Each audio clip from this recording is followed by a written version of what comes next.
Oi, gente, tudo bem? Sejam bem-vindos ao nosso segundo programa. Hoje a gente vai tratar de um aspecto mais agronômico da cultura da cana, que é a morfologia e a fenologia dela. Então, roda a vinheta.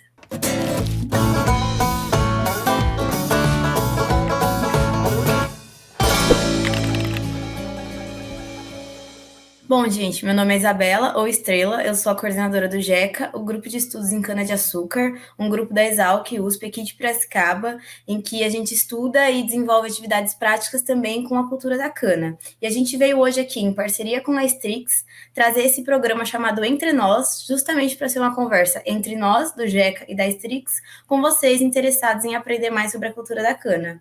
Então, vem conferir o programa de hoje.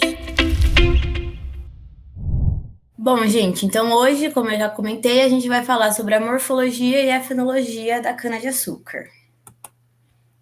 Começando pelo tema da morfologia.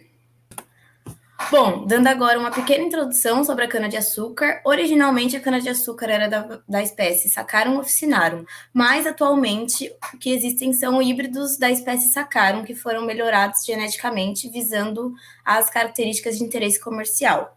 É uma planta pertencente à família Poaceae. Bom, então, como é que são nomeadas essas variedades comerciais? Todas as variedades comerciais seguem um padrão na sua nomenclatura, que é, primeiro, a sigla da instituição responsável, no exemplo que a gente está trazendo aqui, a Ridesa, definida como RB, seguido pelo ano que foi feito o cruzamento, no caso, 1996, e seguido por o número do clone. Então, essa variedade, no caso que eu trouxe exemplo, é a RB 966928. Normalmente, quando a gente vai tratar dela, conversar assim no dia a dia, a gente usa os últimos 4 números para se referir a ela. Então, a gente fala que é a variedade 6928. Bom, agora entrando na parte de morfologia propriamente dita, no momento de realizar o plantio da cana, ele é realizado por meio dos toletes, que são pedaços do colmo compostos por 2 ou 3 gemas. Desses toletes vão brotar os perfilhos, que podem ser primários, secundários ou terciários. O conjunto desses perfilhos que brotam de um tolete é denominado de touceira. Então, a touceira vão ser todos aqueles perfilhos que vão brotar daquele tolete. Uma característica bem forte da cana é possuir um sistema radicular com raízes profundas e fasciculadas, que conseguem explorar até 40, 50 centímetros do solo. Bom, então aqui nesse gráfico à esquerda a gente pode ver como as raízes da cana conseguem explorar a área do solo, chegando a grandes superfícies. E aqui na foto da direita a gente consegue ver o tolete da cana bem ali onde tem a gema que vai brotar e originar o perfilho, como eu falei. Bom, agora falando sobre a morfologia do colmo, o colmo é a parte de interesse da cultura por ser a parte em que está constituída o açúcar, e ele é cilíndrico, ereto e fibroso.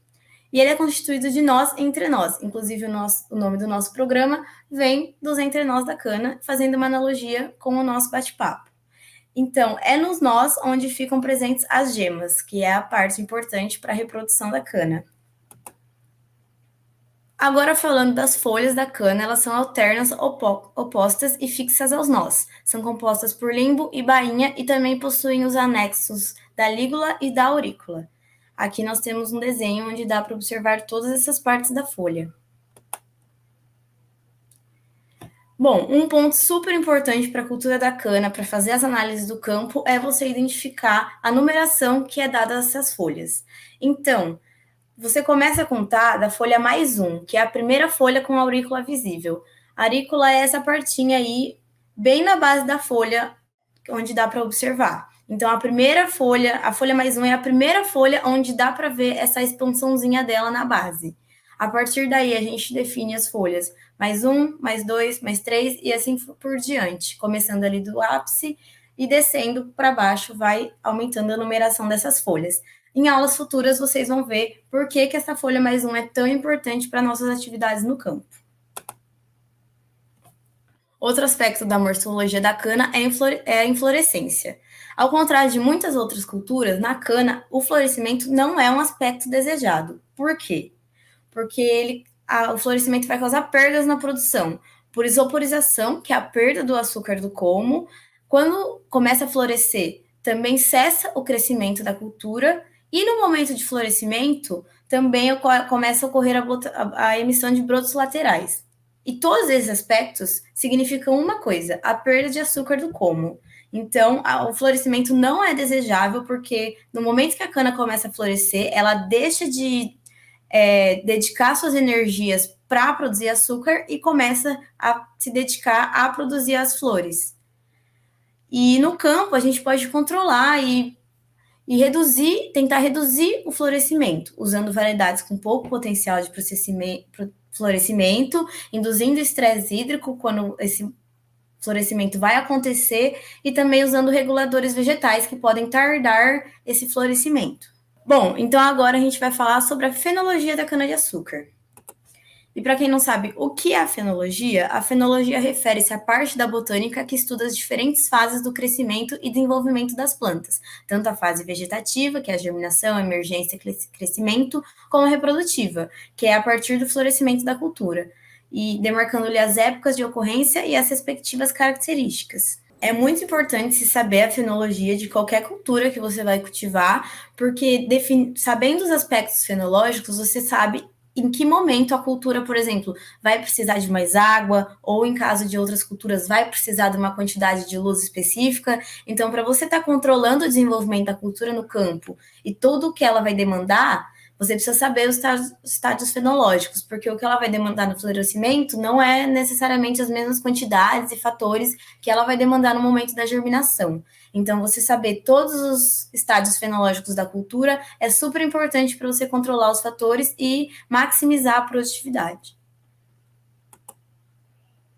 Aqui a gente pode ver quais são as fases do desenvolvimento da cana, começando pela brotação do tolete ali na gema, como foi explicado, passando pela fase de perfilhamento, crescimento vegetativo e maturação, seguida da colheita. Aqui nós temos um gráfico que ilustra o que eu estava explicando para o Invicto, que é como, em momentos diferentes, há diferentes demandas. Como a gente pode ver aí, cada fase, a atividade dela é diferente. Na primeira fase da brotação, como pode ver, o número de perfilhos está aumentando de forma muito mais exponencial. Depois, na fase de crescimento, já não se aumenta o número de perfilhos, até diminuem por causa dos abortamentos naturais da própria planta, e aí já aumenta-se o índice de área foliar.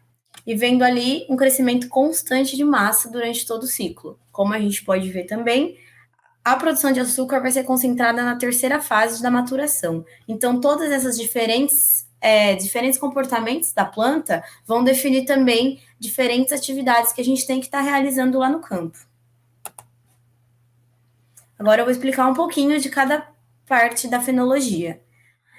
Primeiro, a brotação e emergência, que é a fase inicial, são influenciadas principalmente pela profundidade do tolete, ângulo da gema, condições climáticas e infecção por fungos e bactérias. Então, nesse momento, no momento do plantio e desenvolvimento inicial, é muito importante estar atento a essas características, principalmente a parte da condição climática, pois a cana não aceita uma seca muito grande ali no início do perfilhamento, isso pode prejudicar o desenvolvimento dela, e também a infecção de fungos e bactérias pode causar falhas no estande muito grandes e prejudicar a sua produtividade durante os próximos 5 anos, né? Porque uma coisa que você tem que lembrar muito na cultura da cana é que aquilo que você está fazendo agora no plantio vai definir a sua área por 5 a 7 anos.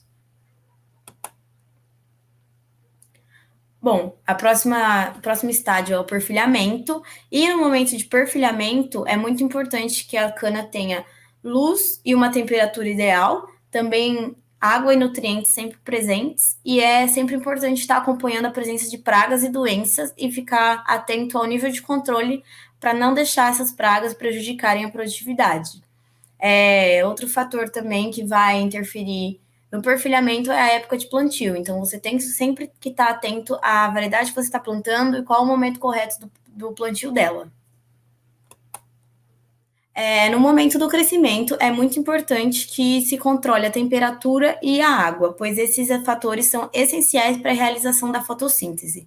E como eu expliquei na parte de florescimento, quando a cana passa por algum estresse também, ela emite os brotos laterais.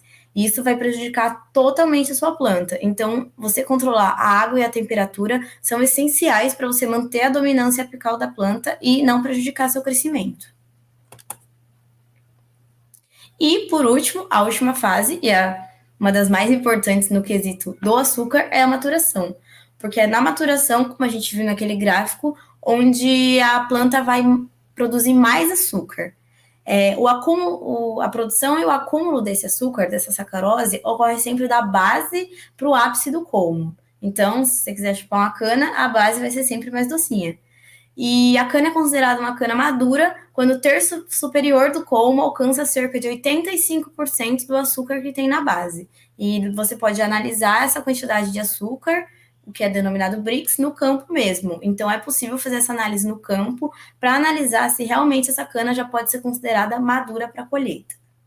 E aí, gostou desse conteúdo? Então segue a gente nas redes sociais para ter mais informações como essa. Fique de olho também nos próximos programas e até o próximo.